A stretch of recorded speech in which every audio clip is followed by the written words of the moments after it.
Mi querido Ezequiel, la siguiente información, la siguiente noticia parece una broma, parece una mala comedia viniendo de la iniciativa de un comediante, pero es real y quiero pedirte tu opinión. Recientemente, el presidente de Ucrania, Zelensky, acaba de promover entre los diputados ucranianos la aprobación de la legalización de medicamentos a base de cannabis para todos aquellos que lo necesiten, porque dice que con la marihuana se podría ayudar a los ucranianos a soportar el dolor, el estrés y el trauma de la guerra. En el Parlamento ucraniano, en la Rada Suprema, Zelensky ha venido sosteniendo que Ucrania necesita crear la industria de la rehabilitación más fuerte de Europa, tanto física como mentalmente, para aquellos que han pasado y se han visto afectados por el conflicto ucraniano, y afirma que la construcción de estos centros de rehabilitación pues sería mejor y más llevadera si toda la gente pudiera tener acceso a la marihuana. Cita textual, dice, en particular debemos legalizar por fin y de forma honesta los medicamentos a base de cannabis para todos aquellos que lo necesiten con la investigación científica adecuada y la producción ucraniana controlada. Y bueno, además sostiene que esta medida es necesaria para que los ucranianos no tengan que soportar el dolor de la realidad, el estrés y el trauma de la guerra.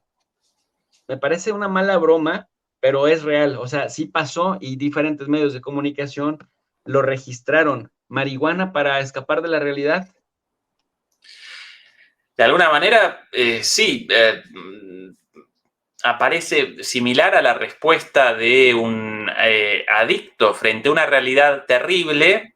En lugar de responder a esa realidad, de generar un cambio en esa realidad, bueno, la adicción como una forma de abstracción, ¿no? De que tu cabeza abandone una realidad horrible. Esa es la lógica detrás de todo eso. Muchachos hacia adelante, recibiendo las balas con el pecho, pero bueno, con un facito en la mano, para que entonces Jamaica no problem. Claro, entonces más tranquilos, ¿no? Como que entonces los balazos en el pecho un poco menos dolorosos. ¿Por qué no mejor cortada la guerra y listo? Después, si cada quien quiere un cigarrillo de marihuana, cuestión de cada quien. Pero lo importante acá es el fin de las atrocidades y el sufrimiento del pueblo ucraniano real. Eso ninguna discusión. Y no solo eso, sino no ya el presente solamente de Ucrania y de su pueblo, sino a futuro. Las perspectivas de Ucrania a futuro como país, como Estado, aparecen seriamente comprometidas en lo territorial, en lo económico, en lo político, en lo cultural, en cuanto a los resentimientos, en cuanto de acá a cuánto, 5 o 10 años, y esto resuelto. El día de mañana, quien recorra una escuela de Ucrania va a presenciar una situación atroz, ¿no? Todos los estudiantes, todos los chiquilines, los chicos, las chicas ahí, van a aparecer como huérfanos, como en todas las familias va a aparecer un papá faltante, un tío faltante, un hermano. Terrible. Y no solamente terrible desde lo humano, eso es lo más importante, sino después en cuanto a la reconstrucción de un país, en cuanto a su capital humano. Si la situación, sí, a veces mejor un poco de risa porque la situación, si no, uno lloriquea como un niño porque es terrible, pero bueno, el cinismo a veces de estos personajes, más que cómico, tragicómico, todo esto. Y para mí, una vez más, machaco con esto, para mí es sorprendente qué poco quieren a sus pueblos. Incluso cuando muchos dirigentes en Europa aparentemente realizan llamados a la guerra nuclear, qué poco quieren a sus pueblos, y además de que inconscientes, porque seguro, en el caso de un bombazo, seguro que ellos muertos también, pero qué poco, claro, qué despreocupados porque sí, a la guerra siempre los de abajo, por lo general, ¿no? Qué poco quieren a su propio pueblo. Una cosa verdaderamente choqueante.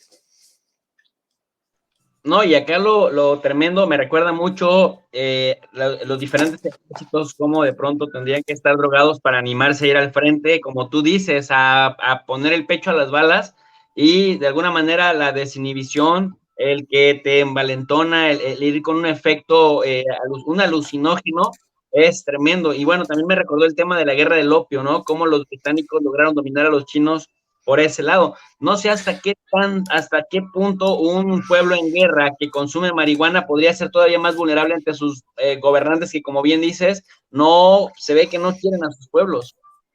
Sí, yo puedo cometer un error, yo un analista político y no militar, pero entre por lo menos los más afamados promotores de la utilización de drogas para las tropas aparecen las Fuerzas Armadas nazis. Recuerdo que muchas de las drogas modernas fueron generadas por los químicos alemanes al servicio de la Alemania nazi en su momento, por orden de Hitler, bueno, por la terrible situación y porque querían a soldados envalentonados, más allá del bien y del mal, y así generaron muchísimos de los opioides hoy utilizados tanto como drogas recreacionales, ¿no? Como la heroína, pero también muchos de los opioides utilizados en la medicina. Sin dudas, la historia de las drogas y la guerra podríamos retroceder mucho más atrás. Recuerdo tribus indígenas también antes de la guerra drogados. En realidad, sí, claro, qué conducta humana, ¿no? Que ante los horrores de la guerra, nadie, ni los indígenas del Amazonas, ni pueblos del antiguo Irán, ni los nazis, ni los soldados ahora, que ninguno quiera participar con los ojos abiertos, porque realmente presencia cosas tan terribles, con heridas tan indelebles, porque eso te acompaña para, no solo, incluso los supervivientes después, toda esa locura te acompaña por el resto de tu vida. Por eso siempre entre las víctimas de la guerra, uno debería contabilizar también a todas las víctimas, todos los suicidados después, toda la gente marginalizada, olvidada, los veteranos de guerra. Para colmo, muchas veces los estados los abandonan, ¿no? Ni siquiera con la cobertura médica necesaria, pero bueno, recordaba ahora que los nazis establecieron el foco ahí, especialmente en el final de la guerra, también en el final de la guerra esto de las armas de la desesperación, ¿no? Bueno, ahí también el desarrollo de drogas para eso, bueno, no estoy llamando nazi a Zelensky de ningún modo, pero a veces la desesperación genera eso y bueno, es un antecedente sin dudas referenciable, ¿no? Pues cada vez sale más información que parece surrealista, ¿no? Información que parece de broma hasta que vas, contrastas y ves que sí pasa y bueno, cada vez lo puedes creer